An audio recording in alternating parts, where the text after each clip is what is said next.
కేసీఆర్ పాలనను ఎంఎస్ఆర్ పొగడ్డాన్ని తప్పుబట్టారు కాంగ్రెస్ ఎంపీ గుత్తా సుఖేందర్ రెడ్డి. కేసీఆర్ పాలనలో అరాచకం రాజ్యమేలుతోందని ఆరోపించారు ఆయన.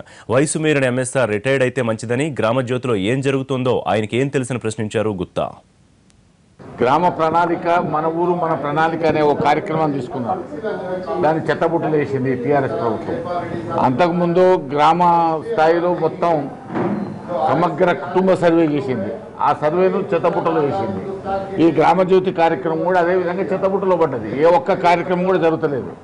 కాబట్టి కేసీఆర్ గారు అప్రజాస్వామిక విధానాలు, నిరంకుశ విధానాలు, రాజరిక వ్యవస్థ, కుటుంబ పాలన ఈ రాష్ట్రంలో జరుగుతున్నదని తెలంగాణలో ఉన్న ప్రతి ఒక్కరికి తెలుసు.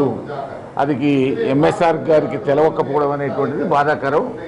వయసు రీత్యా ఇప్పుడు పెద్ద మనుషులు వారు పిలిచింది వారిని నెహ్రూ జయంతి గురించి మాట్లాడమంటే కేసీఆర్కు కితాబు ఇచ్చే కార్యక్రమం చేస్తే దాన్ని మరి ఎవరు కూడా సమర్థించేటువంటి పరిస్థితి ఉండదు. వారు కూడా ఇలాంటి వ్యాఖ్యలు చేయకూడదు.